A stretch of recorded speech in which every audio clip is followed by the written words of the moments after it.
Assalamualaikum warahmatullahi wabarakatuh. Alhamdulillahirabbil alamin. Wassalatu wassalamu ala asyrafil anbiya'i wal mursalin sayyidina Muhammadin wa ala alihi wa sahbihi ajma'in. Amma ba'du. Faqala Allah ta'ala fi kitabihil karim, a'udzu billahi minasyaitonir rajim. Bismillahirrahmanirrahim. Inna fatahna laka fatham mubina. Al-Ayan. Sadaqallahul azim. Alhamdulillah, pada kesempatan kali ini kita dapat belajar kembali pada mata kuliah kesehatan mental dengan Bapak dosen pengampu yang sangat saya hormati, Bapak Asep Wildan MPD, yang mudah-mudahan semoga Allah muliakan. Amin ya Allah ya Rabbal alamin. Pada kesempatan kali ini, insya Allah saya akan memaparkan beberapa pembahasan.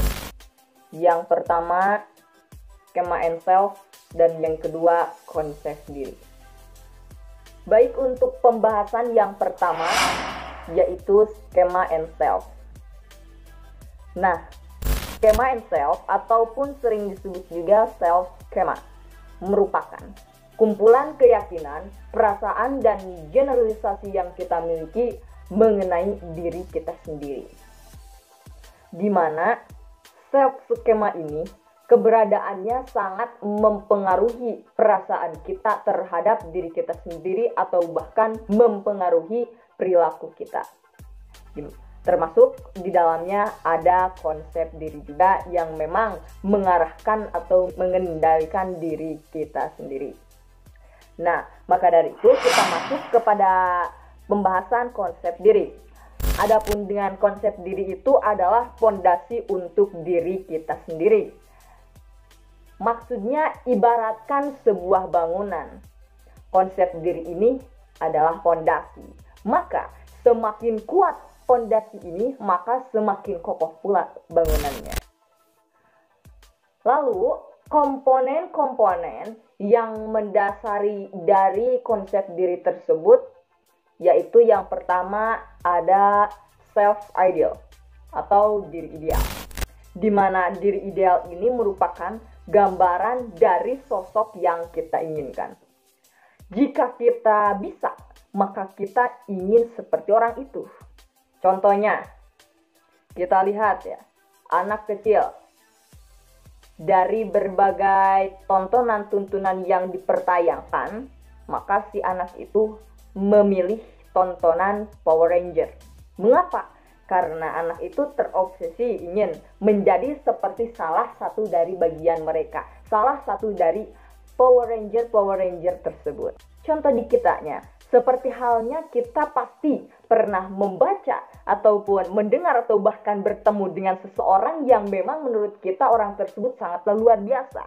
Baik itu luar biasa tentang kecerdasannya, baik itu luar biasa tentang kerajinannya, baik itu luar biasa tentang kecantikannya atau bahkan ketampanannya. Maka daripada itu, kita pun terobsesi ingin menjadi seperti mereka.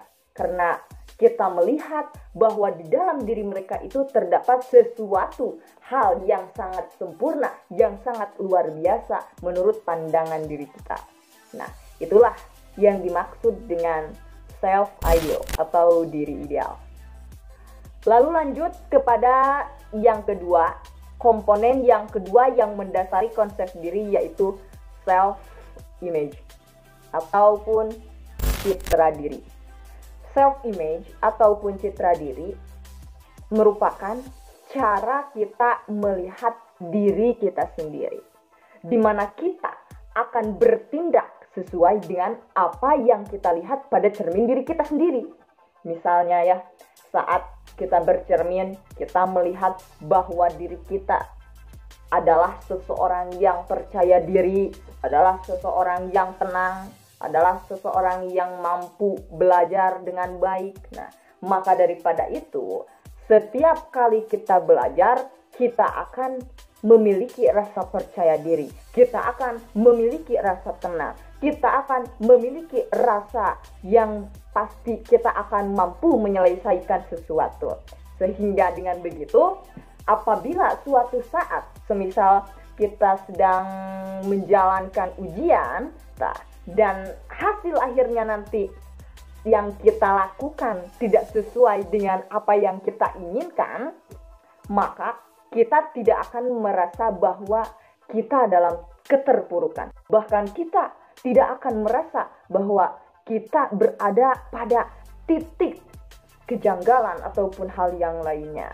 Tetapi apa? Tetapi kita akan menganggap bahwa semua ini kegagalan, keterpurukan, atau bahkan keterbelakangan kita ini sebagai suatu bahan pembelajaran untuk masa depan. Karena apa? Karena kita percaya bahwa di dalam diri kita ini terdapat rasa percaya diri dan rasa sikap tenang dan hal-hal positif lainnya.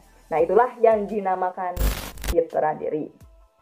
Nah, dan untuk komponen yang ketiga adalah self-esteem atau harga diri.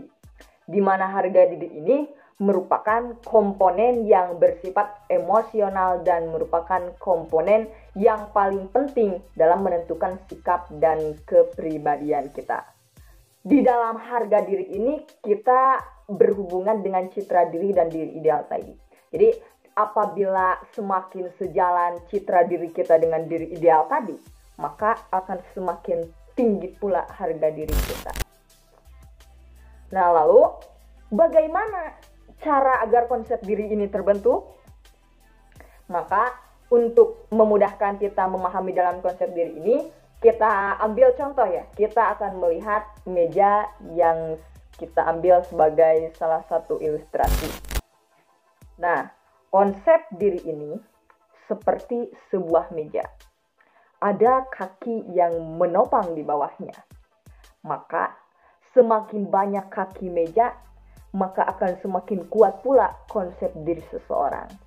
Hanya saja yang perlu kita perhatikan dalam konsep diri ini, yang terbentuk sebagai penopang-penopang tersebutnya, apakah hal-hal yang positif atau memang hal yang negatif.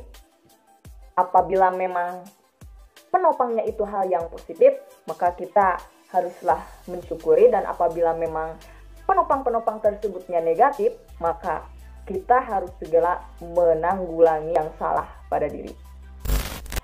Nah, ada 3 faktor yang memang mendukung dalam pembentukan konsep diri ini. Yang pertama, siapa yang memasang kaki itu? Yang memasang kaki itu adalah mereka, orang-orang yang memiliki otoritas. Siapakah mereka? Yang pertama ada orang tua, dan yang kedua ada guru, dan lain sebagainya. Yang kedua, faktor pembentukan konsep diri yang kedua adalah seberapa kuat intensitas emosi yang timbul pada saat konsep diri terbentuk. Contohnya, jika ada anak sedang merasa sedih, merasa malu, lalu kita memberikan pendukung kaki mejanya begini misalnya, dasar anak goblok lah, blow on lah, gitu aja repot, dan lain sebagainya. Nah, maka kaki-kaki yang terpasang pun apabila hal-hal yang negatif tersebut, maka terbentuknya akan menjadi negatif pula. Dan lanjut kepada faktor pembentukan konsep diri yang ketiga adalah repetisi. Yang mana semakin sering sebuah statement yang diberikan kepada anak, maka akan semakin kuat pula konsep dirinya.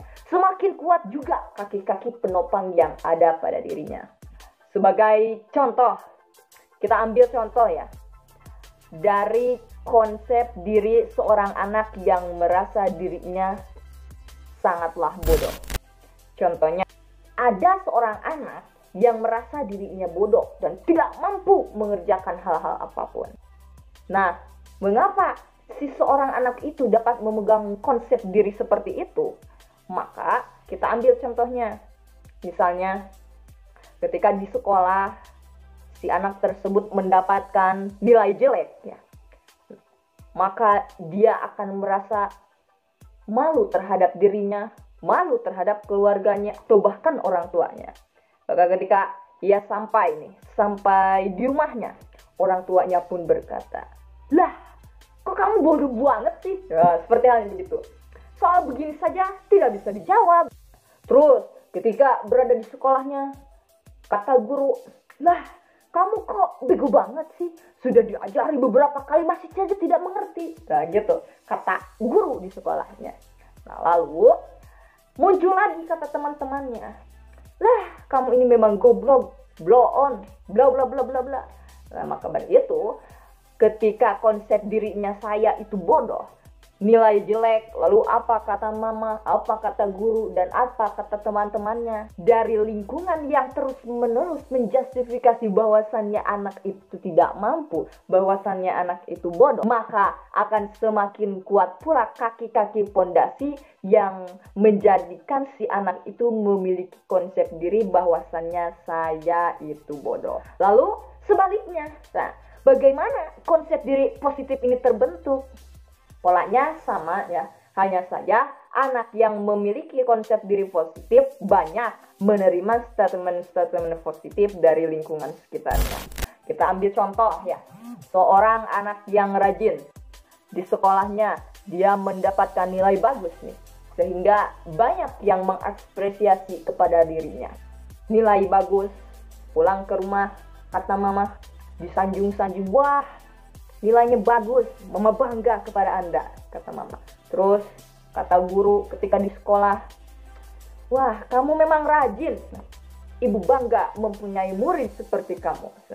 Terus kata teman-temannya, "Wah, bangga saya menjadi teman Anda," seperti halnya begitu ya. Nah, maka dari itu semakin banyak statement positif yang dilontarkan kepada anak itu, maka akan semakin kuat pula konsep diri dari seseorang anak itu yang memang memiliki konsep diri saya adalah orang yang rajin.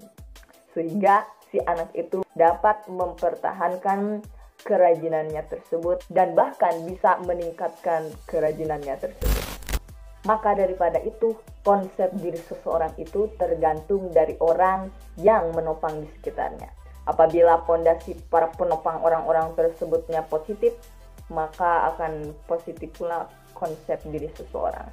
Dan apabila sebaliknya, orang-orang yang menopang di sekitarnya memberikan penopang negatif, maka akan negatif pula konsep diri seseorang. Mungkin itulah ilustrasi singkat tentang konsep diri dan unsur-unsur di dalamnya. Mudah-mudahan bermanfaat untuk kita semua. Mohon maaf bila ada kekurangan dan kesalahan. Khudma sofa wa da'ama qadar. Wabillahi hidayah wa taufiq. Wassalamualaikum warahmatullahi wabarakatuh.